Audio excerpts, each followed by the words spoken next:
छत्रपती शिवाजी महाराजांच्या जन्मोत्सवाच्या निमित्तानं स्वर्गीय केतनदादा मल्टीपर्पज फाउंडेशन यांच्या वतीनं मनीषजी पाटील यांनी आयोजित केलेला आजचा हा सोहळा, या सोहळ्यासाठी उपस्थित सन्माननीय माजी आमदार दादासाहेब चौधरी, माजी आमदार कैलास बापू साहेब, सन्माननीय तहसीलदार साहेब, या नगरीचे नगराध्यक्ष, सन्माननीय माजी आयुक्त, उपस्थित असलेले आपण सर्व सन्माननीय, महाराष्ट्र, मराठी मनांचा मावळ मातीचा महाराष्ट्र, भक्तीच्या ऐलतिराचा, शक्तीच्या पैलतिराचा महाराष्ट्र, माती धुमसणाऱ्या तेजोमय रक्तीला कुमकुम करंडकाचा धगधगता इतिहास उरात घेऊन पेटणारा महाराष्ट्र, गरजा महाराष्ट्र माझा मनत स्वाभिमानी मराठ्यांचा अभिमान ज्वलंतानी जिवंत ठेवणाऱ्या, जगदंबा पोत उरात घेऊन घुंगावणाऱ्या वादळाचा माझ्या शिवरायांचा महाराष्ट्र. पण हाच महाराष्ट्र पौडला होता निश्चित निश्चित निराश ग्लानी आल्यासारखा. नव्हता धर्माचा अभिमान की नव्हता स्वराज्याचा स्वाभिमान. कचदिल यवनांच्या पुढे मराठा दिल व्याकुळला होता. अशा वेळी घुमला एक विजेचा लोळ सह्याद्रीच्या दऱ्याखोऱ्यात, आणि जे झोपले होते ते खडकन जागे झाले, जे जागे होते ते उभे झाले, जे उभे होते ते चालते झाले, जे चालते होते ते पळते झाले, जे पळते होते ते पेटते झाले. खांद्यावर भगवे निशाण आले आणि हर हर महादेवचा जागर घडवीत या भूमीत स्वराज्य उभा राहिले. हा इतिहास बोलावं इतका सहज घडला नाही. 750 वर्षाचं पारतंत्र्य छत्रपती शिवाजी महाराजांनी अवघ्या 35 वर्षात हटवलं. जगाच्या पाठीवर सगळ्यात अल्प काळात घडलेली क्रांती आहे. सगळ्यात अल्प काळात, पुण्या फक्त 35 वर्षात 750 वर्षाचं पारतंत्र्य हटवलं. कुणाच्या जोरावर, कुणाच्या बळावर? कोण होतं मदतीला, कोण होतं सोबतीला? 18 पकड जातीची, 12 बुलतेदाराची चड्डी लंगोटीतली सखी सोबत ही सवंगडी मंडळी महाराजांनी गोळा केली आणि या शेतकऱ्यांच्या पोरांच्या बळावर या मातीमध्ये स्वराज्य निर्माण केलं. खर तर मासाहेब जिजाऊ शिवबा राजांना घेऊन पुण्यात आल्या. उद्ध्वस्त झालेलं पुणे, भकास कन्नल झालेलं पुणे, राय रवाना गाढवाचा नांगर फिरवलेला उद्ध्वस्त केलेलं पुणे. राज्य करायचंय, जहागिरी चालवायची, पण राज्य करावं कुणावर, जहागिरी चालवावी कुणावर? होतं कोण? दगडा धोंड्यांवर, माणसं दूर परगंदा. जगण्यासाठी मरायचं आणि मरण्यासाठी जगायचं म्हणून फक्त झटत असले अशा पुण्यात आल्यात मासाहेब. पण त्याच वेळी सह्याद्रीच्या कडकापाऱ्यात मरण मुठीत घेऊन दबा धरून बसलेल्या रयतेला मासाहेबांनी साथ घातली. या परत या गावा. आणि रयतेने विचारलं कुणाच्या भरोशावर? आणि कडाडल्या जिजाऊ तुमच्या शिवबा राजांच्या भरोशावर. रयत परतू लागली, घरं गजबजू लागली, गावं कुजूजू लागली. पण रयते पुढे प्रश्न पडला, गावात आलो, घरात आलो, खावं काय, प्यावं काय, शेती करावी, पेरावं काय, काय आहे आपल्याकडं? आणि मग त्यावेळी महाराष्ट्रातली पहिली सहकारी संस्था उभा राहिली. या सहकारी संस्थेचं नाव होतं स्वराज्य आणि या संस्थेच्या संस्थापिका होत्या मासाहेब जिजाऊ. या स्वराज्य नावाच्या संस्थेतून इथल्या शेतकऱ्यांना बिबेनं दिली, खतं दिली, बैल जोड्या दिल्या. बघता बघता शेतकरी रानात गेला, पेरणी झाली, मोत्यासारख्या दाण्याची कणसं लगडू लागली. शेतकरी आनंदित झाला, कष्टाला फळ आलं. पण त्याच वेळी काळजात कल्लोळ आला. आजूबाजूच्या दऱ्याखोऱ्यातली रानगव्यासारखी जनावरं उभ्या पिकात हैदोस घालायची, सगळं पीक पायाखाली तुडवायची, उभं रान नेस्तनाबूत करायची. डोळ्या देखत उभं पीक वायात जाताना दिसू लागलं. शेतकरी हवालदिल झाला, धावत धावत मासाहेबांकडे आला. सांगता झाला, मासाहेब पेरणी तर झाली, पिकं तर आली, मोत्यासारख्या दाण्याची कणसई लगडली, पण मासाहेब जनावर उच्छाद मांडत्यात, उभ्या पिकात हैदोस घालत्यात, सगळं पीक नाशिवत्यात. काहीतरी करा मासाहेब. मासाहेबांना कळून चुकलं. पिकं जगली तर शेतकरी जगेल, पिकं जगली पाहिजे. दुसऱ्या दिवशी मासाहेबांच्या विलक्षण बुद्धीतनं एक विलक्षण युक्ती बाहेर पडली आणि मासाहेबांनी आसपासच्या गावागावात दौंडी दिली. जो कोणी पिकात उच्छाद मांडणाऱ्या जनावरांचा बंदोबस्त करेल त्याला सोन्याचं कडं दिलं जाईल. आणि गावागावात तरणीबाण जिगरबाज पोरं बाहेर पडली. रातोरात पिकाभोवती पहारा करायला लागली. एखादं जनावर खुसपसताना दिसलं, चित्त्याच्या चपळ्याने झेप मारायला लागली, त्याच्या मुसक्या आवळायला लागली, शेपटी तोडायला लागली, दाखवायला मासाहेबांकडे घेऊन यायला लागली, सोन्याचं कडं मिळवायला लागली. एकाच दगडात दोन पक्षी मारले मासाहेबांनी. एक, जनावरांपासून पिकाचं रक्षण झालं आणि दोन, स्वराज्यासाठी आवश्यक असणारी जिगरबाज मावळ्यांची मांदेआळी आपोआप गोळा झाली. एके दिवशी रात्री 1:30-2चा प्रहर असे. अचानक लाल महालाच्या बाहेर 5-6 तरणीभान पोरात एका पोराच्या खांद्यावर भलं मोठं रानगव्याचं धूळ. पहारेकरांना विचारलं, काय र? तसं एक तरणीभान पोरगा सरदिशी पुढं झालं. मासाहेबांनी भेटायचं आहे. कारण मासाहेबांनी दौंडील दिलं, जो कोणी जनावराची शिकार करल त्याला सोन्याचं कड दिलं जाईल. हे काय जनावर घेऊनच आलोय नव? तसा पहारेकरी म्हणला, पर सकाळी की मासाहेब झोपल्यात आता. नाही नाही, मासाहेबांनी भेटल्या बेकार जाणार नाही. अरे येडा का खोळाल्या का? रातचं 1:30 वाजल्यात, सकाळी की मासाहेब झोपल्यात आता. नाही नाही, मासाहेबांनी भेटल्या बेकार जाणार नाही. पोरं ऐकायला तयार नाही. तोपर्यंत बाहेरचा तो गोंधळ ऐकून मासाहेब स्वतः जातीनं येत्या झाल्या. काय गडबड रे? तसं कर्णबाण पोरग सरदिशी पुढे झालं. मासाहेब मासाहेब मासाहेब, तुम्ही दौंडील ती नव? जो कुणी जनावराची शिकार करल त्याला सोन्याचं कड दिलं जाईल. हे काय जनावर घेऊनच आलोय नव? मासाहेबांनी एकदा त्या पोराकडं, एकदा त्या जनावराकडे बघितलं आणि मासाहेब त्याला म्हणाल्या, अरे पण आम्ही दौंडीत असंही सांगितलेलं की अख्खं जनावर दाखवायला आणायची गरज नाही, नुसती शेपटी दाखवायला आणली तरी चालेल. हे अख्खं जनावर कशाला घेऊन आला? तशी त्या पोरानं मान खाली घातली आणि ते पोर मासाहेबांना म्हणाल, मासाहेब ध्यानातच नाही राहिलं बघा. आणि काय रे, सकाळी आला असता तर आम्ही काय तुला सोन्याचं कडं दिलं नसतं? एवढं जसं ऐकलं तसं त्या पोराच्या दोन्ही डोळ्यातनं घट पाणी उखळायला लागलं. त्याला हुंका फुटला. नागेला हुंका दाबत तो पोर मासाहेबांना म्हणाला, मासाहेब सोन्याचं कडं मिळावं म्हणून नाही आलो मासाहेब. मासाहेब तुमच्या कौतुकाची थाप माया पाठीवर पडावी म्हणून आलो मासाहेब. मासाहेब तुमच्या कौतुकाची थाप पाठीवर पडली ना की 10 हत्तीचं बळ येतं. त्या जनावराची शिकार केली आणि वाटलं कवा एकदा तुमच्या जवळ येतो आणि कवा एकदा तुमच्या कौतुकाची थाप पाठीवर घेतो. सोन्याचं कडं नको मासाहेब, तुमच्या कौतुकाची थाप फक्त माया पाठीवर पडू द्या. मासाहेब पुढं झाल्या. त्याला विचारलं, नाव काय रे तुझं? तसं ते पोर म्हणाल, ताना, तानाजी मालुसरा, उमरड गावचाची. आणि त्या दिवसापासून ताना जो स्वराज्याचा झाला तो मरेपर्यंत स्वराज्याचा राहिला. एक कौतुकाची थाप माझ्या तानाजीना घडवणारी ठरली.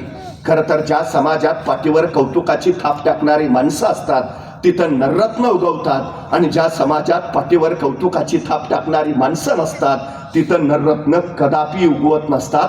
स्वराज्य तलवारीच्या पात्यावर नव्हे, स्वराज्य कौतुकाच्या थापेवर उभा राहिलंय. ही सगळ्यात आणि सगळ्यात मोठी वस्तुस्थिती आहे. नाहीतर आहे काय महाराजांकडे? आहे काय? ना संपत्ती, ना सैन्य, ना साधन. उरात फक्त ध्येय आहे, स्वराज्य निर्माण करायचं. हे हिंदवी राज्य व्हावं ही तो श्रींची इच्छा. त्यासाठी हा सगळा अट्टास. हाताशी काही नाही. पण महाराज कारण सांगत बसले नाही. माझ्याकडे सैन्य नाही मग काय करू, तोफा नाहीत मग काय करू? अजिबात नाही. आम्हाला सवय लागली हो. एखाद्याला विचारलं मग सध्या नाही, आमची परिस्थिती नव्हती ना. तू गप. मला भयान राग येतो असल्या माणसांचा. आमची परिस्थिती नव्हती ना. परिस्थिती माणसाला घडवती नाही आणि परिस्थिती माणसाला बिघडवती नाही. माणूसच परिस्थिती घडवतो आणि माणूसच परिस्थिती बिघडवतो. ही सगळ्यात मोठी वस्तुस्थिती आहे.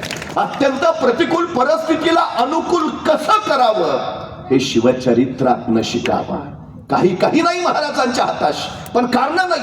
आणि हल्ली आमचं मात्र एखाद्याला आम्ही गरीब आहे ना, अरे चांगला आहे ना, श्रीमंत व्हायला तुला मिळालेली सर्वोत्तम संधी आहे. नाही, मला जरा बुद्धी कमी आहे. उत्तम विद्वान व्हायला तुला मिळालेली ही सर्वोत्तम संधी आहे. स्वतःच्या कमतरपणा बलस्थान बनवा. त्या बलस्थानाच्या बळावर स्वतःच्या कर्तृत्वाचा ध्वज फडकवा. महाराजांनी आम्हाला हे सांगितलं. रानावनातली डोंगर दऱ्यातली पोरं गोळा केली. सैन्य नाही ना, हरकत नाही. रानावनातली गुरामागची पोरं महाराजांनी गोळा करून त्यांच्यातनं सैन्य उभा केलं. त्यांच्या हातात नांगराच्या ऐवजी शमशेरी दिल्या. शेतकरी जशी पिकं निर्माण करू शकतो तसा शेतकरी स्वराज्यही निर्माण करू शकतो. हे महाराजांनी या महाराष्ट्रात सिद्ध करून दाखवलं. केवढा मोठा इतिहास, केवढा अफाट कार्य आहे. या स्वराज्याच्या बळावरच बघता बघता स्वराज्याच्या सीमा संवर्धित होऊ लागल्या. महाराजांच्या शौर्याच्या पराक्रमाच्या गाथा संख्यांच्या मनकटात बळ भरू लागल्या. त्याच वेळी महाराष्ट्रात मिर्झा राजा जयसिंह येता झाला. त्याला कळून चुकलं, महाराजांचा जीव गडात नाही, किल्ल्यात नाही, प्रांत प्रदेशात नाही. राजांचा जीव आहे तो इथल्या रयतेत आहे. आणि त्यांनी रयत छळायला सुरुवात केली. गावाच्या गावं जाळली, खुल्याम कतल्या रमल्या, आक्रोश, किंकाळ्या, आरोळ्या, रक्ताच्या चिरकाण्या, मुर्द्यांसाठी प्रेतांचं कच, यातनांचा हल्ला कल्लोळ उडाला. आणि राजे व्याकुळले. राज्य कुणासाठी? रयतेसाठीच ना. मग रयतच वाचत नसेल तर राज्य वाचून का उपयोग? आणि रयत वाचावी म्हणून अखेर रयतेसाठी राजाने तह पत्करला.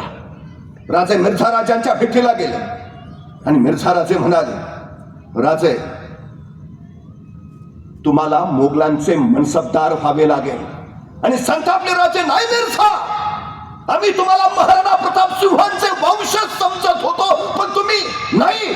यासाठी नाही मावळ्यांनी रक्त सांडलं की आम्ही ताबेदारी पत्करावी तुमची. यासाठी नाही मावळ्यांनी समर्पण दिलं की तुमची लाचारी स्वीकारावी आम्ही.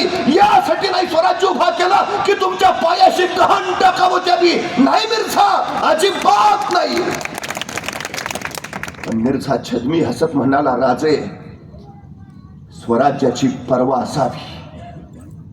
स्वराज्य आणि रयतेसाठी अखेर राजांनी तहाला मान्यता दिली. पुरंदरासह 23 किले मिर्झाला बहाल करावे लागले. आतापर्यंत कमावलेलं सार द्यावं लागलं. तो काळ होता 1665चा. 1646 साली स्वराज्याचा आरंभ झाला आणि गेल्या 9 वर्षात स्वराज्याच्या सीमा प्रकर्षाने वाढल्यात. पण उभा केलेलं सार द्यावं लागलं. सार.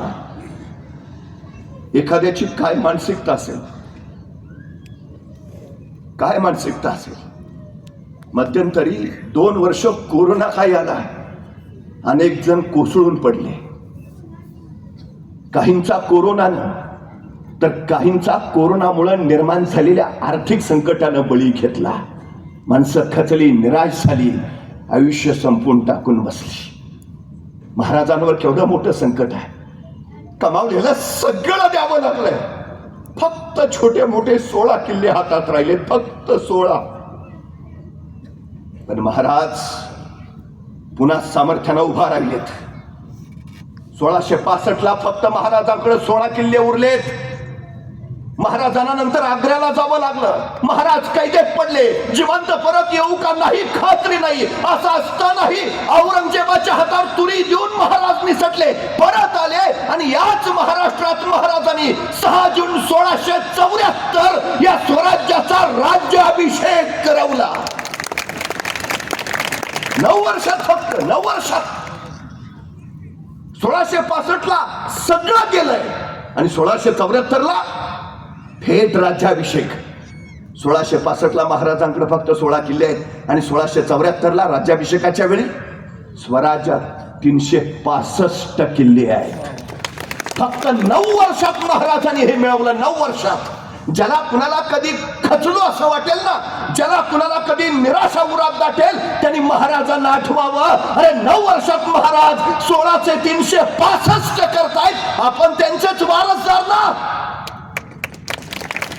आत्महत्या कसले करता, आयुष्य कसलं संपवता, शून्यातनं विश्व कसं उभारावं याचा मूर्तिमंत आदर्श महाराजांनी आमच्या पुढे ठेवलाय. मूर्तिमंत. असंख्य संघर्षातनं उभा राहिलेलं हे स्वराज्य आहे. असंख्य संकटातून राज्याभिषेकाची घोषणा झाली आणि अवघं स्वराज्य आनंद बहरून गेलं. रायगडावर सज्जता सुरू झाली. रायगडासारखा दुसरा चकोट किल्ला नाही. दुर्ग दुर्ग दुर्गम दुर्गेश्वर रायगड. पृथ्वीवर दौलताबाद गड चकोट खरा, पण त्याहून रायगड. राज्याभिषेकास जागा हाच करावा, कारण रायगड पवित्र. या गडावर अद्याप कुणाचे रक्त सांडले नाही. राज्याभिषेकास जागा हीच. महाराजांनी रायगडावरच राजसिंहासन उभा करायचं ठरवलं. रायगड राजधानी, राज्याभिषेक रायगडावर. सारा सारा समंत आनंदात न्हाऊन गेला होता. राजे छत्रपती होणार होते. 750 वर्षाचा पारतंत्र्य हटवून स्वातंत्र्याचा सूर्य प्रकटणार होते. सज्जता चालू झाली. महाराज आई तुळजाभवानीचं दर्शन घ्यायला प्रतापगडावर रवाना झाले. महाराजांनी प्रतापगडावर जाऊन तुळजाभवानीची पूजा अर्चा केली. आई भवानीला सोन्याचं छत्र अर्पण केलं आणि महाराष्ट्र धर्माची शपथ घेऊन महाराज रायगडावर परतले. रायगड माणूस मिळाने पुरता फुलून गेला होता, आनंदून गेला होता. महाराजांच्या राज्याभिषेकाला सामील होण्यासाठी देशोदेशीचे पाहुणे रायगडावर जमा झाले होते. इंग्रज प्रतिनिधी हेनरी ऑक्झेंडे, फ्रेंच, गोवेकर, पोर्तुगीज, विजापूरचा आदिलशाचा प्रतिनिधी, सारे सारे रायगडावर. आणि महाराजांच्या जिवलग सोबत्यांची तर कोण धांदल उडाली होती. हंबीरराव मोहिते, आनंदराव, हिरोजी फरसत, मदारी मेहतर, नागोजी जेठे, ही सगळी मंडळी कोण कोण कोण धावपळ. असंख्य दिवस काळजात जपलेलं स्वप्न आज प्रत्यक्षात उतरणार होतं. ज्या क्षणासाठी असंख्यांनी समर्पण दिलं, असंख्यांनी बलिदान दिलं, त्यांच्या बलिदानात एक देखणं स्वप्न रायगडावर प्रत्यक्षात येत होतं. राजे छत्रपती होणार होते. धांदल चोहो बाजूला धरतात. पण या सगळ्या आनंदाच्या कोलाहलात अनेकांना आठवत होते आजचा हा दिवस ज्यांच्यामुळे पाहता आला त्या असंख्य महाराजांच्या जिवलग सोबत्यांना. रायगड आणि रायगडाची तयारी निहाळताना महाराजांच्या डोळ्यासमोर उभा राहिले स्वराज्याच्या आरंभी स्वराज्यासाठी सतसोबत करणारे वीर बाजी पासलकर. दुसऱ्या क्षणी महाराजांच्या डोळ्यासमोर उभा राहिले कान्होजी जे नाईक देशमुख, ज्यांनी 12 मावळातले सगळे मावळे महाराजांच्या स्वराज्याच्या पाठीशी उभा केले. महाराज मनाची पुटपुटले. स्वार्थानं राज्य कोसळतात आणि निष्ठेनं राज्य उभा राहतात. असाच हा कडवट निष्ठावंत कान्होजी जे नाईक देशमुख 40,000ची फौज घेऊन महाराजांना चढ्या घोड्यानिशी कैद करून आणतो म्हणून विजापुरी आदिलशाह महाराजांवर चालून आला. येता येता त्यांनी महाराजांच्या सगळ्या सरदारांना पत्र पाठवलं, सोबत या नाहीतर घराघरावरनं गाढवाचा नांगर फिरू. असाच एक खलिता खंडोची खोपड्याला गेला आणि खोंडाची खोपडा फितूर झाला. खाण्याला जोन मिळाला. असाच खलिता आला होता कान्होजी जे नाईक देशमुख आला, सोबत या नाहीतर जहागिरीवर घराघरावरून पोराबाळांवरून गाढवाचा नांगर फिरवू. कान्होजी जेदे तो खलिता घेऊन महाराजांकडे आले. महाराजांना म्हणाले, राजा खानाचा खलिता आलाय. काय म्हणतो? सोबत या म्हणतो, नाहीतर घरादारावरनं गाढवाचा नांगर फिरू, राख रांगोळी कर. महाराज म्हणाले, कान्होजी काका मग आम्ही काय सांगाल? आपणच निर्णय घ्यावा. आपल्या जहागिरीचा प्रश्न आहे, आपल्या पोराबाळांचा प्रश्न आहे. कान्होजी काका आपण निर्णय घ्यावा. तसे कान्होजी म्हणाले, काय बोलता राजा, काय बोलता? कान्होजी जगल स्वराज्यासाठी आणि मरण स्वराज्यासाठी. कान्होजींनी शेजारचं तांब्या भांड घेतलं, त्यातलं पाणी स्वतःच्या हातावर ओतलं आणि म्हणाले, राजा हे सोडलं पाणी जहागिरीवर, हे सोडलं पाणी वतनावर, हे सोडलं पाणी पोराबळांवर. हा कान्होजी लढल लढल फक्त स्वराज्यासाठी. राजा रणा मैदानात ज्यावेळी तुम्हाला हाडं दिसतील, ज्या हाडातून शिवराय शिवराय आणि स्वराज्य स्वराज्य ऐकू येईल, ती हाडं या कान्होजी जे नाईक देशमुखांची असतील. काय समर्पण आहे, ही कसली विलक्षण निष्ठा. या निष्ठावंतांच्या बळावरच तर हा राज्याभिषेकाचा सोहळा साकारत होता. महाराजांच्या समोर उभा राहिले तानाजी. कौतुकाची ताप पाठी घेऊन स्वराज्यासाठी सज्ज असलेले तानाजी पोराच्या लग्नाची पत्रिका द्यायला महाराजांकडे आले. तर आज रायबाच्या लग्नाला यायचं बरं का, पण राजांची नजर कोंढाण्यावर, आणि कोंढाण्याकडे पाहता पाहता राजे तानाजींना म्हणाले, तान्हा कोंढाण्या घ्यायचं म्हणे आहे रे. तसे सरदेशी उठले तानाजी, हातातल्या पत्रिका फेकल्या. राजा आधी लगीन कोंढाण्याचं मग रायबाचं, आणि पोराचं लग्न टाकून तानाजी कोंढाण्याचं लग्न करायला गेले. गेले गेले असे गेले की रायबाचं लग्न करायला परतच नाही आले. महाराजांना राहून राहून तानाची आठवण येत होती. पुरंदरावर दिलेरखानाशी झुंजणारे मुरारबाजी, मराठे तुटेल पण फुटतील कुठले असं दिलेरखानाला सुनावणारे. तर गजखिंडीमध्ये राजे तुम्ही पुढे निघा, निम्या सैन्याशी आम्ही इथं झुंजितो, साहेबकारी मरितो. मन त्या गोजखिंडीत ठाट मांडून बसलेले बाजी प्रभू जाऊन सांगा त्या यमाला, जोपर्यंत राजे विशाळगडावर पोहोचल्याचे तोफांचे आवाज आमच्या कानावर पडत नाही तोपर्यंत हा बाजी प्राण सोडणार नाही, म्हणून यमालाही थोपवून धरणार आहे. राजे विशाळगडावर पोहोचले आणि मग शिर तुटले, बाजी कोसळले. ही अपार निष्ठेची माणसं, त्यांच्या आठवणीनं महाराजांचे डोळे पाणावले. तो सूर्याची, तो रामची, किती किती नावं घ्यावीत, किती. प्रतापगडच्या रणसंग्रामात सोबत असणारा जेव्हा महाला एक सेकंद त्या दिवशी उशीर केला असता तर जीवा महालाच्या दानपट्ट्यानं सय्यद बंडाचा हात छाटला जायच्या ऐवजी सय्यद बंडाच्या दानपट्ट्यानं महाराजांचं मस्तक छाटलं गेलं. किती नावं घ्यावी. आपलं शिर तळहातावर घेऊन ज्यांनी स्वराज्यासाठी आयुष्य समर्पित केलं असे कितीतरी. रायगड निहाळताना महाराजांना आपल्या त्या जिवलग सोबत यांची याद होती. त्याच वेळी महाराजांना आठवलं, मिर्झा राजाशी तह करून सगळं समर्पित झाल्यावर, सगळं द्यावं लागल्यावर रायगडाच्या त्या तटबंदीवर महाराज व्याकुळपणे फिरत होते. ज्यासाठी हा सगळा टास केला ते सार मिर्झाला द्यावं लागलं. महाराजांच्या हातला सल जात नव्हता, आणि महाराजांच्या उरातला हा सल घोड्यांच्या बागेत काम करणाऱ्या एका शिलेदाराला सहन होत नव्हता.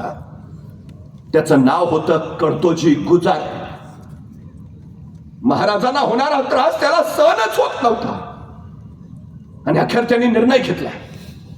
दुसऱ्या दिवशी महाद्वाराचे दरवाजे उघडले आणि हा कर्तोजी गुजर रायगडावरनं सरळ निघाला. तो थेट मिर्झा राजाच्या छावणीकडे.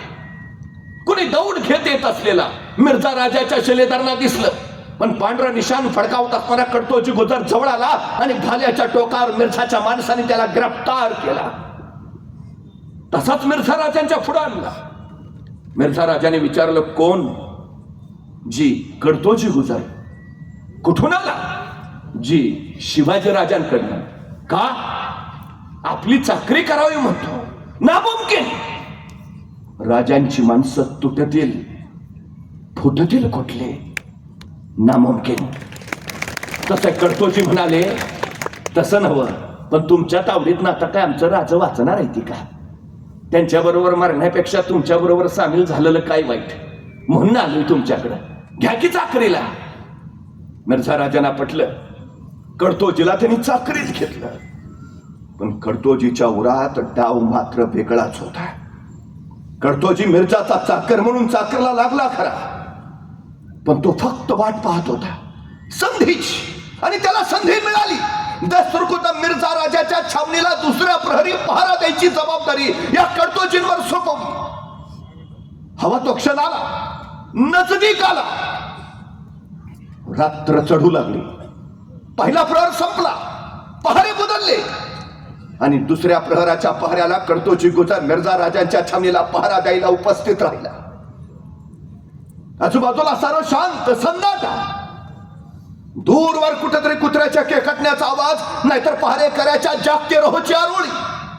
बाकी सारे शांत, निद्राधीन. कडतोजीने एकदा मिर्झा राजांच्या छावणीभोवती फेरफटका मारला. सारा आलबेल असल्याची चाहूल घेतली. सारं निरीक्षण केलं. छावणीच्या द्वाराजवळ आला. पुन्हा एकदा परिस्थितीचा अंदाज घेतला. छावणीचा पडदा सरकवला.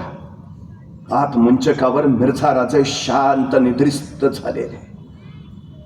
पण त्या मिर्झाला पाहताच कडतोजीचा राग अनावर झाला.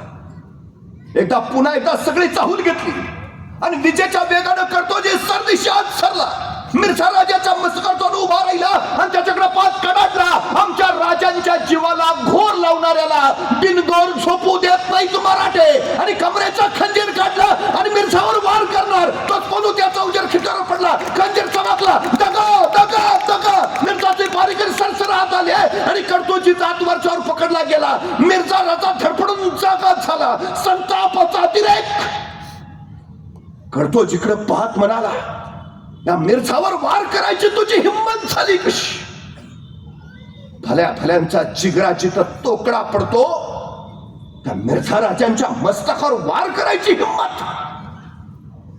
तसा जखडलेला कडतोजी म्हणाला, मिर्झा एक वार खुलं सोड, नाही तर उभा कापला तर शिवरायांचा मावळा म्हणून घेणार नाही. जखडल्या गेल्या त्या कडतोजीची जिगर पाहून मिर्झाही अचंबित झाला. समशेर लाव हमार. आजूबाजूच्या सोबत्यांना वाटलं आता याच समशेरीनं कडतोजींचं मस्तक छाटलं जाणार.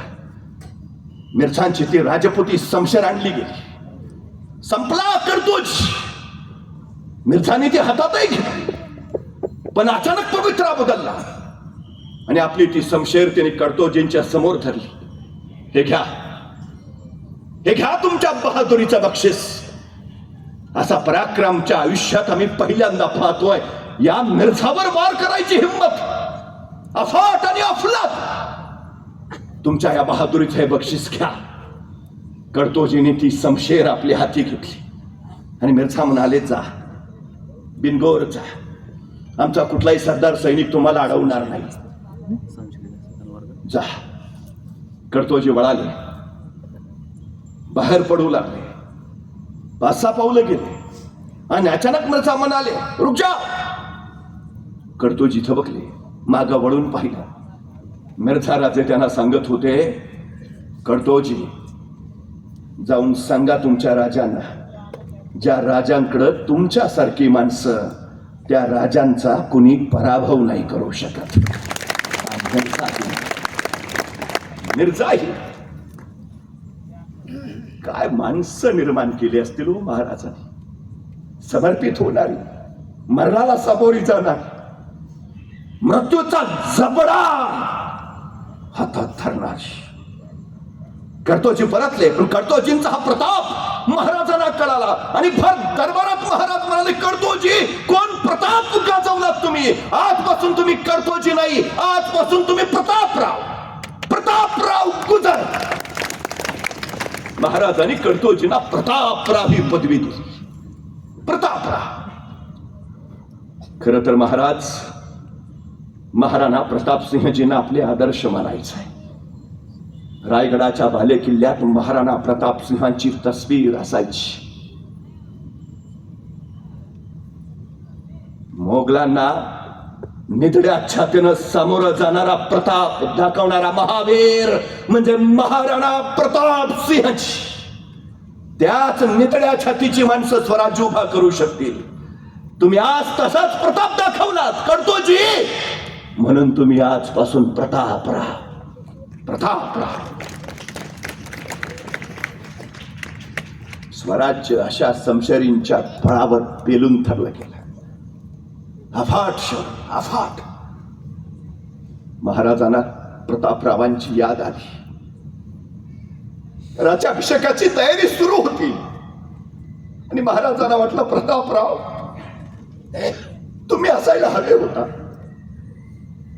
तुम्ही स्वराज्याचे सरसेनापती. या राज्याभिषेकाला तुम्ही असायला हवे होता प्रतापराव. हवे होते. मग घडलं होतं काय? राज्याभिषेक घोषित झाला. रायगडावर सज्जता सुरू झाली आणि महाराजांनी प्रतापरावांना सांगितलं, सरसेनापती, हा राज्याभिषेक व्हावं असं त्या औरंग्याला कदापि वाटणार नाही. तो विघ्न निर्माण करणारच. राज्याभिषेक निर्विघ्न पार पडला पाहिजे. सरसेनापती, स्वराज्याच्या सीमा सुरक्षित करा. राज्याभिषेक निर्विघ्न पार पडावा म्हणून महाराजांनी सरसेनापती प्रतापरावांना जबाबदारी दिली, स्वराज्याच्या सीमा निर्विघ्न करा. आणि प्रतापराव गुजर तेच कार्य करत होते. पण त्याच वेळी उमराणीला बेहलोल खान पठाणचा तळ पडले. स्वराज्यावर चाल करून येत असताना बेहलोल आटोपलाच पाहिजे म्हणून प्रतापराव त्याच्यावर तुटून पडले. उमराणीला झुंज झाली. बेहलोल जखडला गेला. अखेर बेहलोल प्रतापरावांना शरण आला. धर्मवाद द्यावी, पुन्हा स्वराज्याकडे येणार नाही. धर्मवाद द्यावी. प्रतापरावांचा विश्वास बसला. आमच्या हिंदुस्थानात हेच तर सतत घडलंय. सतत आम्ही पराक्रमी, आम्ही शौर्यशाली, पण आम्ही तितकेच दुश्मनावर दया दाखवणार आहे. दुश्मनांसारखा कपटीपणा आम्हाला कधी जमलाच नाही. नाहीतर मोहम्मद घौरीचा 2 वेळा पृथ्वीराज चौहानांनी पराभव केला, 2 वेळा, पण तरी त्याला सुखरूप जाऊ दिला. पण तो मोहम्मद घौरी परत आलाच. तिसऱ्या वेळी मात्र त्यांनी पृथ्वीराज चौहानांचा पराभव केला. पण त्यांनी पृथ्वीराज चौहानांना सोडलं नाही, अजिबात सोडलं नाही. की दया फक्त आमच्यात. तो वास्को द गामा पहिल्यांदा कलिकतला पोहोचला आणि कलिकतच्या झामोरीन राजानंच त्याचं स्वागत केलं. त्याला सगळं कलिकत दाखवलं आणि त्यानेच या झामोरींचा पराभव केला आणि कलिकत ताब्यात घेतलं. दुश्मनाबद्दल दया दाखवण्याची संस्कृती आमच्याकडे पूर्वापार. याला पहिला छेद दिला तो छत्रपती शिवाजी महाराजांनी. प्रतापगडावर अफजल खानाचा कोतळा बाहेर काढला आणि महाराजांनी जगाला संदेश दिला, या भूमीवर जो आक्रमण करेल तो फाडलाच जाईल. दया नाही. आम्ही मित्रांशी मित्र, पण शत्रूशी शत्रूच असो. शत्रूच. पण प्रतापराव गुजरांनी मात्र पुन्हा तो भोळेपणा दाखवला. बेहलोल खानाला सोडून दिला. महाराजांना वार्ता कळाली.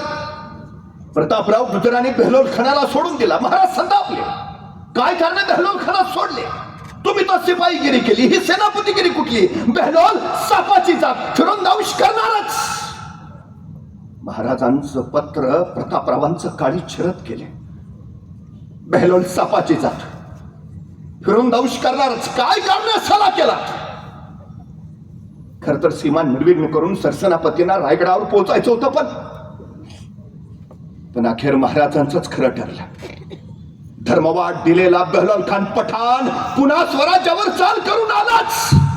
महाराजांनी पुन्हा प्रतापरावांना सांगितलं, या उपरत्या बेहलोलचं मस्तक छटल्याशिवाय आम्हास तोंड दाखवू नका. आणि महाराजांचा एक एक शब्द निखाऱ्यासारखा प्रतापरावांना जाणत केला. रायगडावर राज्याभिषेकाची तयारी आहे आणि महाराज सरसेनापतींना सांगतायत, त्या बेहलोल खानाचं मस्तक छटल्याशिवाय आम्हास तोंड दाखवू नका. संतापलेले प्रतापराव धुमसत राहिले. बेहलोल! बेहलोलच्या पाठीवर सुसाट सुटले. गडहिंग्लज इथं सामानगडाच्या पायथ्याला प्रतापराव गुजरांची छावणी पडली. दिवस थंडीचे. शेकोटी पेटून प्रतापराव त्यांचे सहकारी ज्वाळेभोवती बसलेले. अचानक एक ज्वाळा ताडकन उडाली आणि प्रतापरावांच्या डोळ्यात घुसली आणि प्रतापरावांच्या डोळ्यात जणू अग्नी संचारला. पण त्याच वेळी खेर थांबवत आला. राव राव राव! प्रतापराव उभा राहिले. काय खबर? राव, नेसरीच्या खिंडीत बेहलोल खानाचा तळ पडलाय राव. प्रतापरावांची नजर त्या ज्वाळेवर रोखली गेली. ज्वाळा फडकाव्यात तसे प्रतापराव फडकले आणि ताडकन कडाडले. कोण येतो सोबत? कोण येतो? उठला विसाजी बल्लाळ, उठले विठ्ठल पिलाजी अत्रे, विठ्ठल दीपाजी राऊतराव, उठला सिद्धी हिलाल कृष्णाजी भास्कर, उठले विठोजी शिंदे. 1 2 3 4 5 6 आणि खासे प्रतापराव गुजर 7 जण उभा राहिले. बघता बघता घोड्यावर मान टाकल्या गेल्या, रिकवीत पाय अडकले आणि मिळाली टाच घोड्यांना. वेडात मराठे वीर दौडले 7. प्रतापरावांच्या मस्तकात फक्त महाराजांचे शब्द येत होते. बेहलोलचं मस्तक छटल्याशिवाय आम्हाला तोंड दाखवू नका.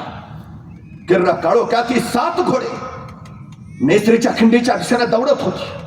अथंग पसरलेला बेहलोल खानाचा तळ, समुद्रासारखं त्याचं सैन्य, आणि त्या सैन्याच्या अलीकडे उभा होते हे 7 वीर.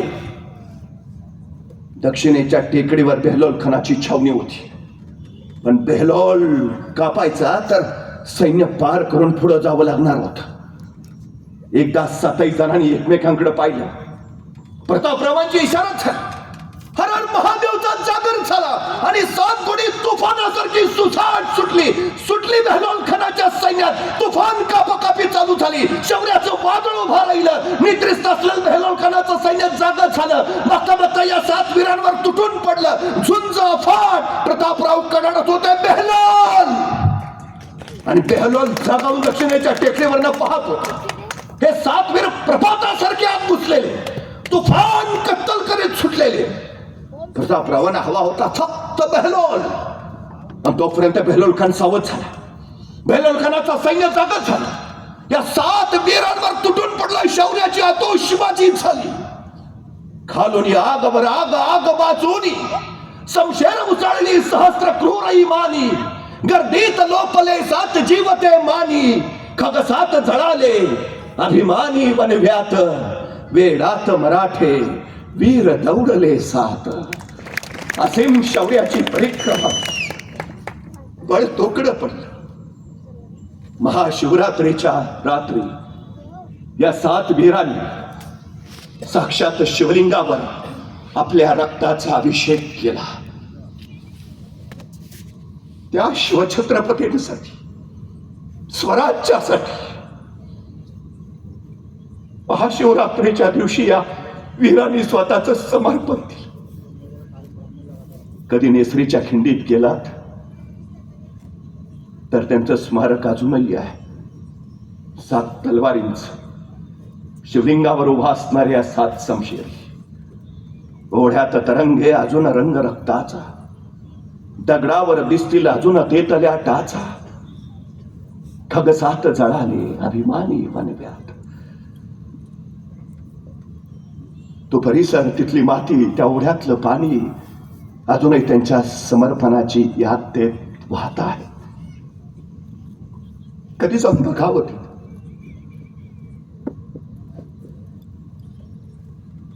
काय समर्पण असेल, कसली निष्ठा असेल.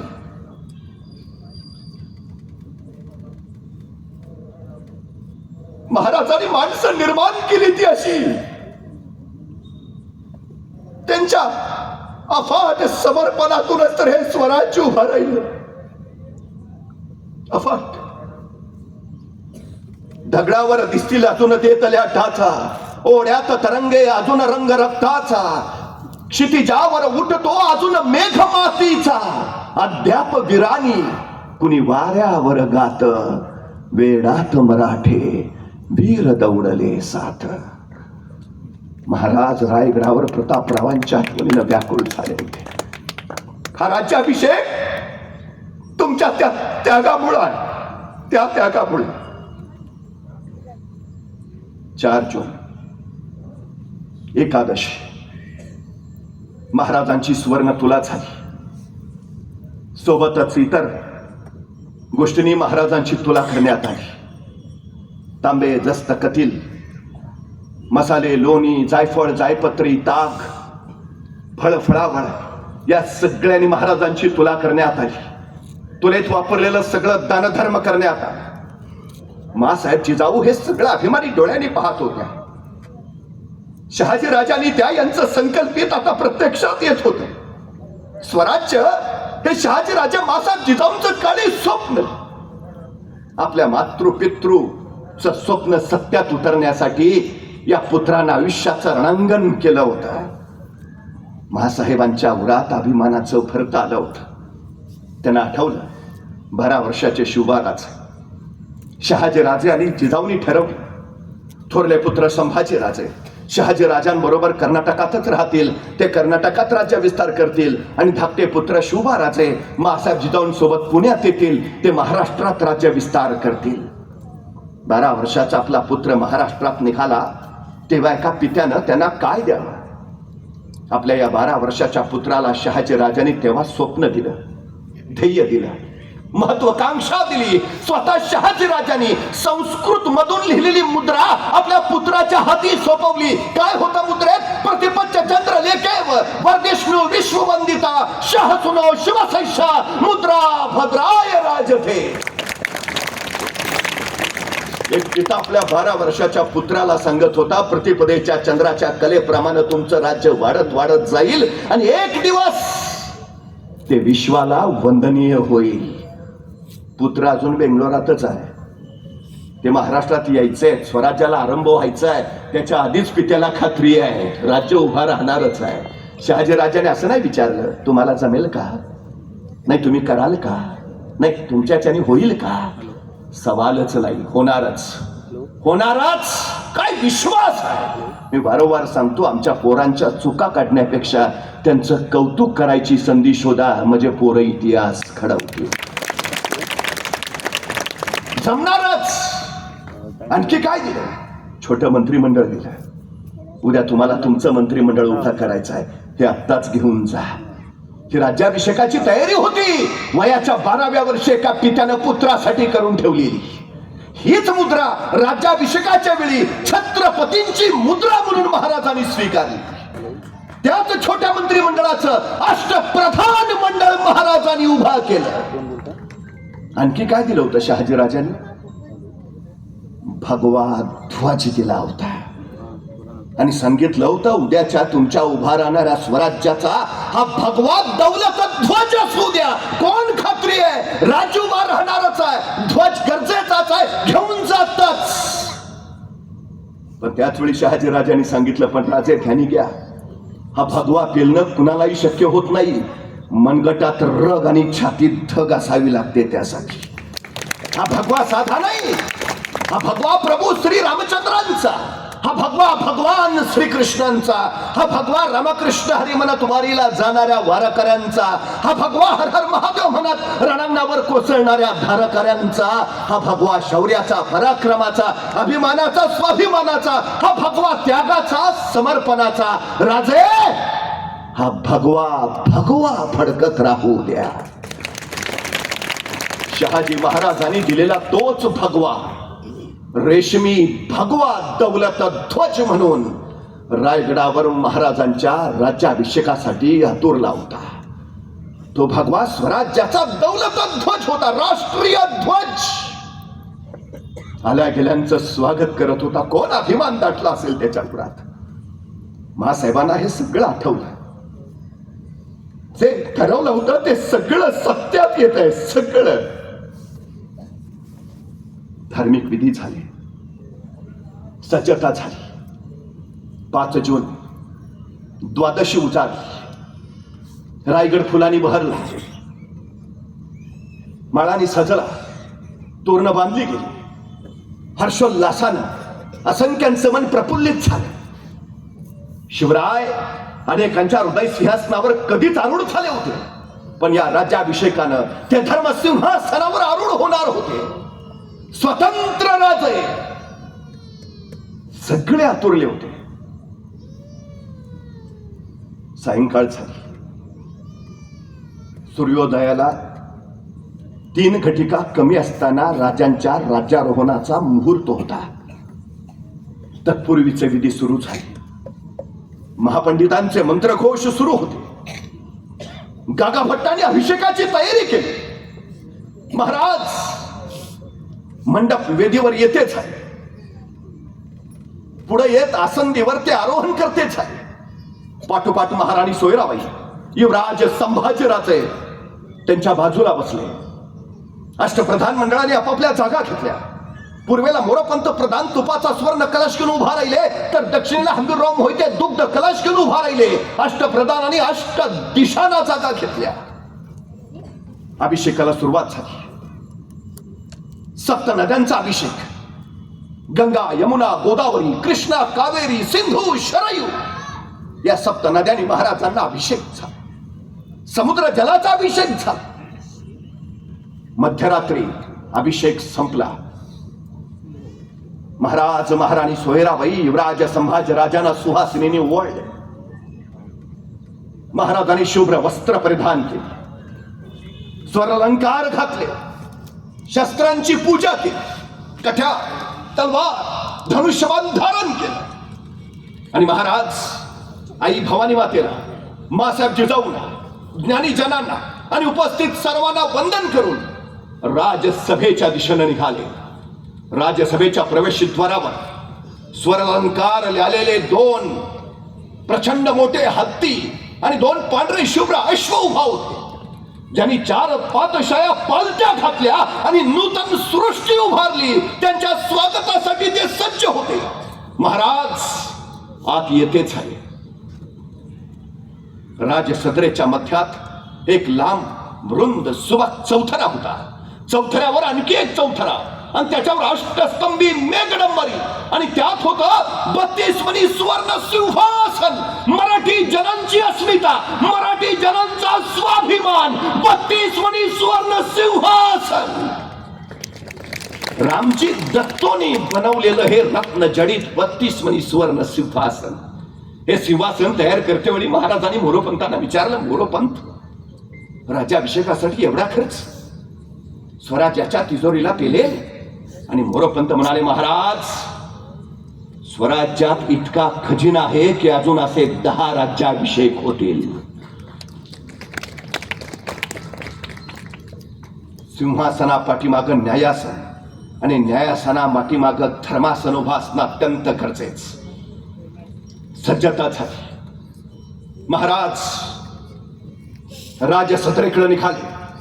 पाठोपाठ अष्टप्रधान होते. मंत्रघोष चालू होता.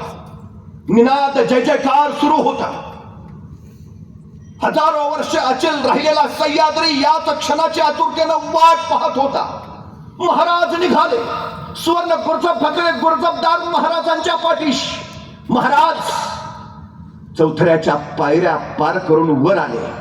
काही क्षण तिथंच थांबले. गागा भट्टांनी त्यांच्या हाती सिंहाचा मुखवटा असलेला स्वर्ण राजदंड दिला. महाराजांनी तो मस्तकी लावला आणि सिंहासनाला वंदन केलं.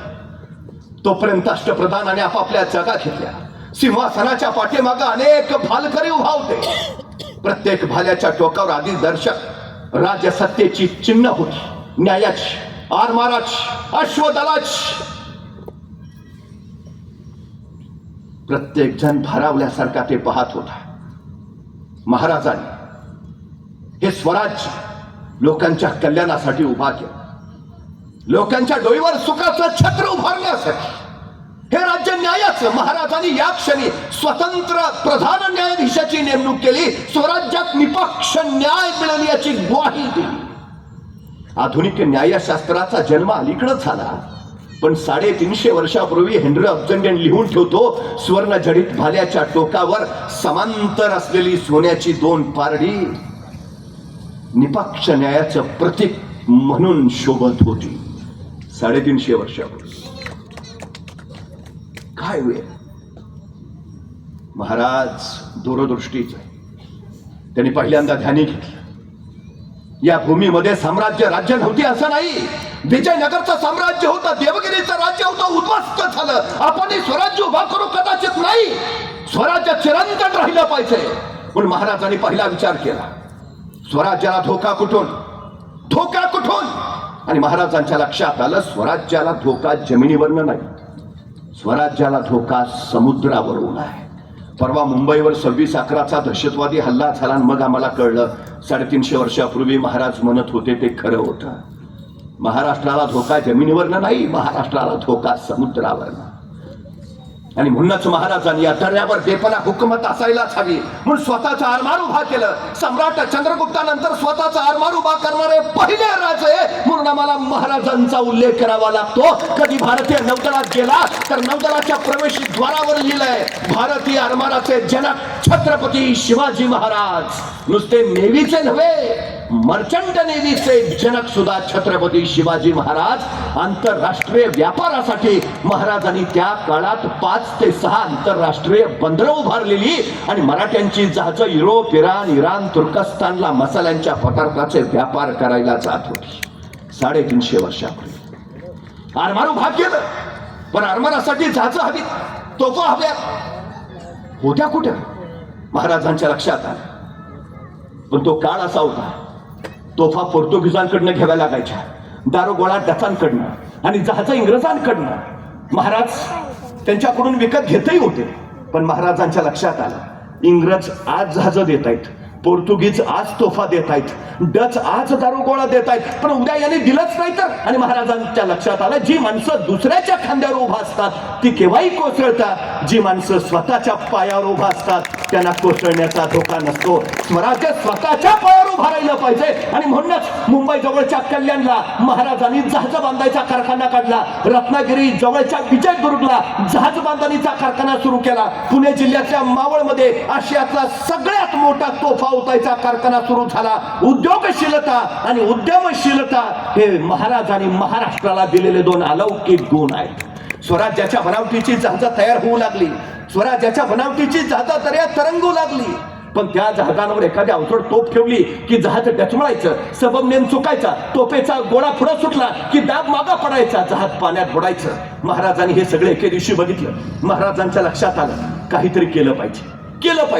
महाराज विचार करून कल्याणच्या कारखान्यात पोहोचले. सगळ्या कामगारांना गोळा केलं. मी सांगतो तसं जहाज तयार करा, मी सांगतो तसं. महाराजांनी सांगितलं असं असं असं आणि तसं तसं जहाज तयार झालं. तत्कालीन काळात पाण्यावर अत्यंत जलद गतीनं पळणार, किती ओझं ठेवलं तरी न डचमळणार, तोफेचा गोळा पुढे सुटला, दाब मागा पडला तरी पाण्यात न बुडणार, असं विलक्षण जहाज महाराजांनी निर्माण केलं. ज्या इंग्रजांकडनं जहाज विकत घ्यावी लागायची त्या इंग्रजांनी महाराजांना पत्र पाठवलं, तुम्ही तयार केलेलं जहाज आम्हाला विकत देता का?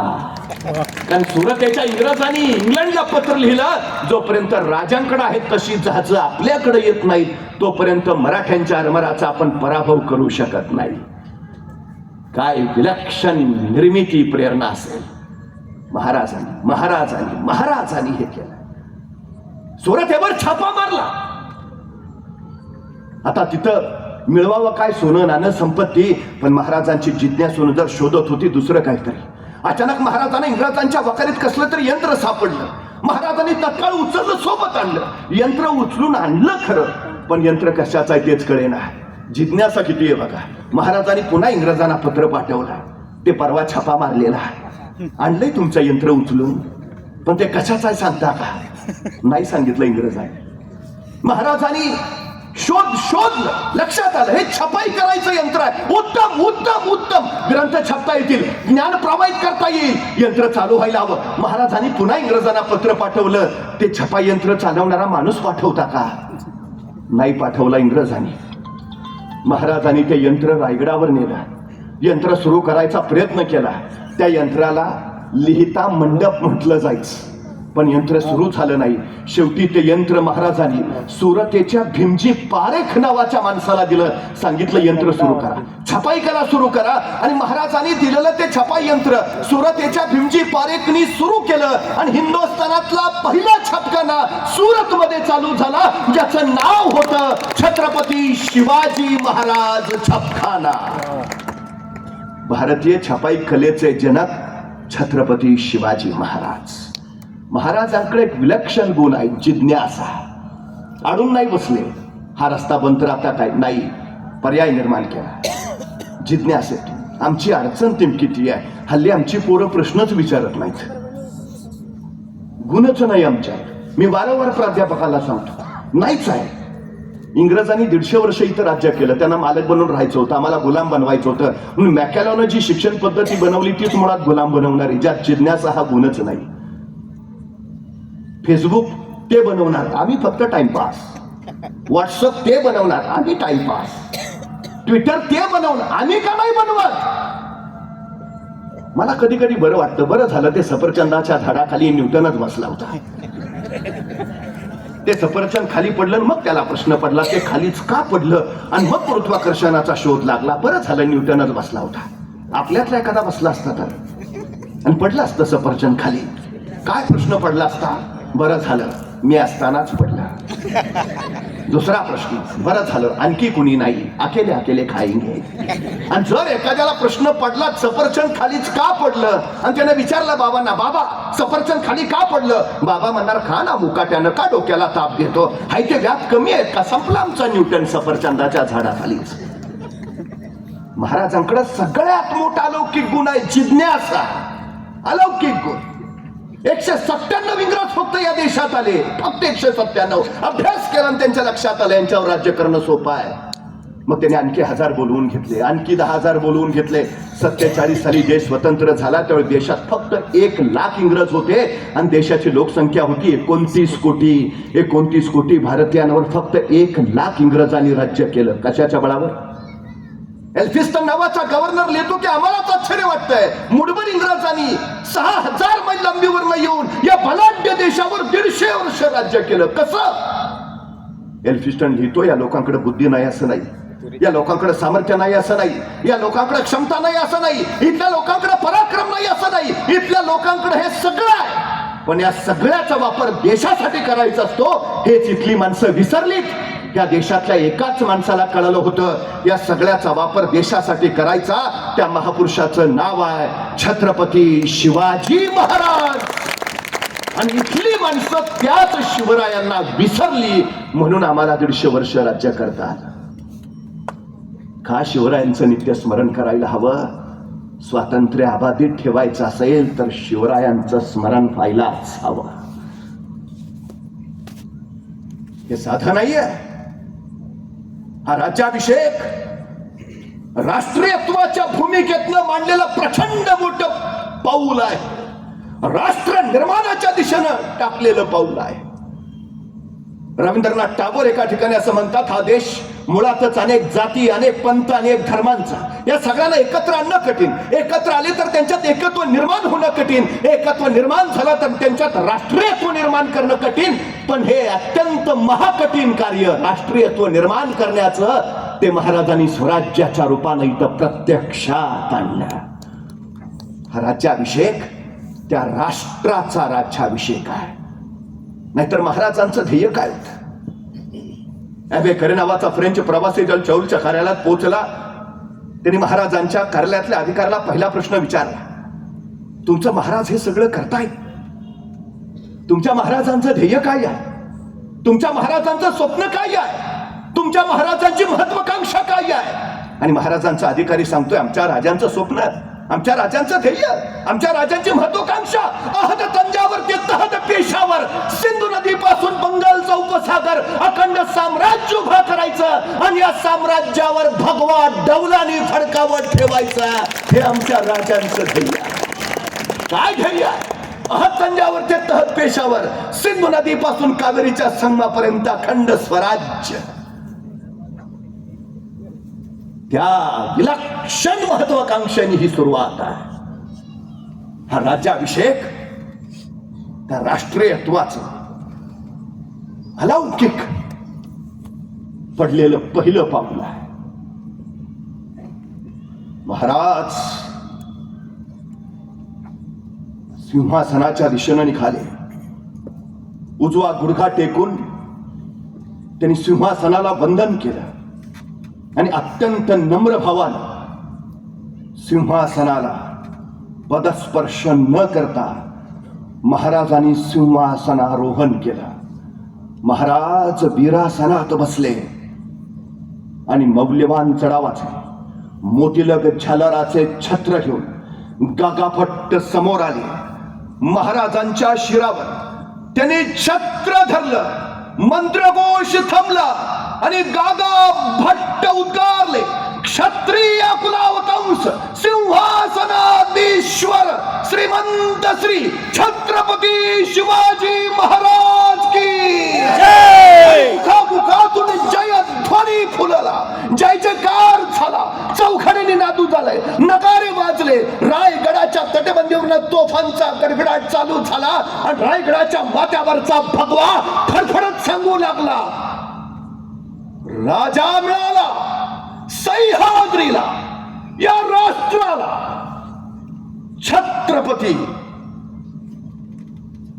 अद्भुत अलौकिक हा क्षण हिंदुस्थानच्या इतिहासातला सुवर्ण क्षण. महाराष्ट्र धर्माची पताका या राज्याभिषेकाच्या निमित्तानं असे तो हिमाचल पोहोचली.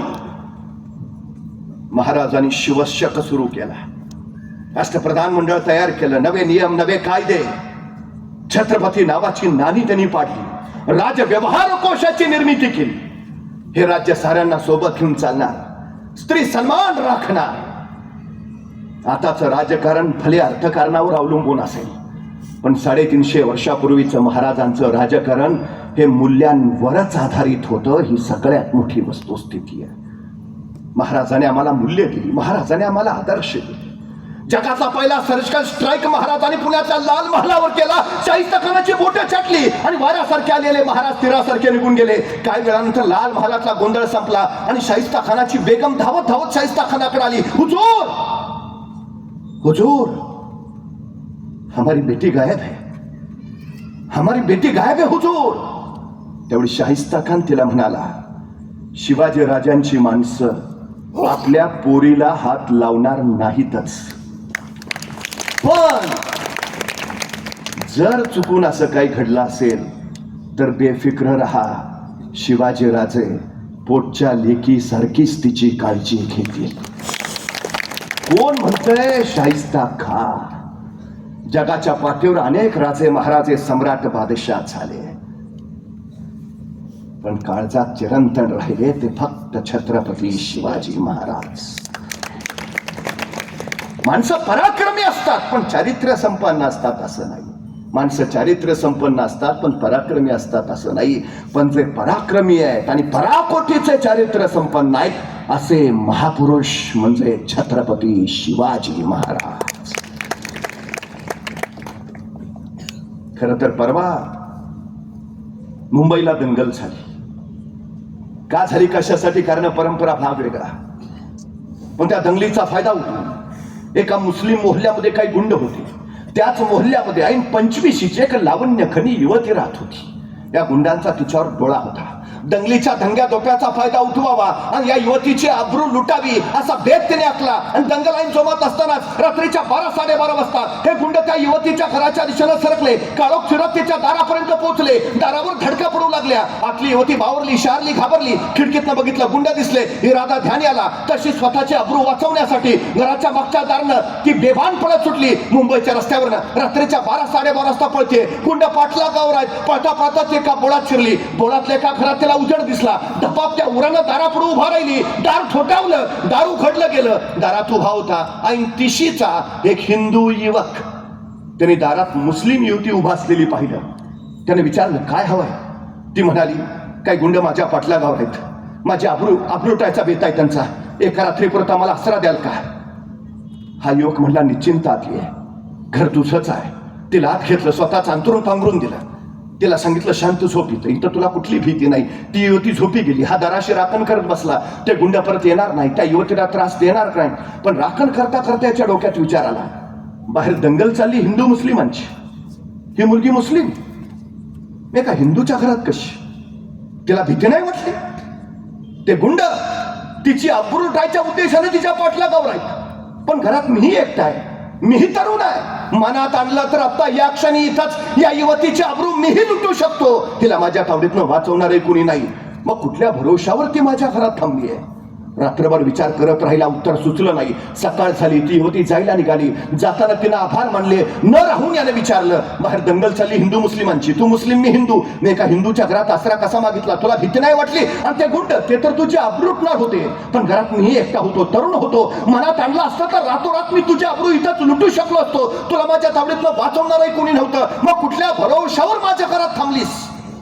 तशी ती युवती म्हणाली, रात्रीच्या 12-12:30 वाजता त्या गुंडांच्या तावडीतनं सुटण्यासाठी मुंबईच्या रस्त्यावरनं मी धावत होते, बेभाव पळत होते. पळता पळता या बोळात शिरले. बोळातल्या या तुझ्या घरात मला उजेड दिसला. मी दारासमोर उभा राहिले, पण दार ठोठवायच्या अगोदर तुझ्या घराच्या उघड्या खिडकीतून मी आत डोकावून बघितलं तर तुझ्या घराच्या भिंतीवर मला छत्रपती शिवाजी महाराजांचा फोटो दिसला. आणि मगच मी दार ठोठावलं. कारण मला माहिती आहे, ज्या घरात छत्रपती शिवाजी महाराजांचा फोटो आहे त्या घरात कुणाच्याही अब्रूला धोका नाही. 350 वर्ष झाली माझ्या राजांबद्दल जनमानसांच्या मध्ये जी प्रतिमा आहे ती ही आहे. आम्ही त्या छत्रपतींचे मावळे आहोत. महाराजांचा आदर्श, महाराजांनी दिलेली मूल्य कृतीत, आचारात आणत पुढे जाऊ. पुन्हा एकदा शिवछत्रपतींना अभिप्रेत असणार स्वराज्य या भूमीत उभा करो, लोककल्याणकारी. आणि तो भगवा परत एकदा डवळानं फडकावत ठेव. बोला छत्रपती शिवाजी महाराज की जय.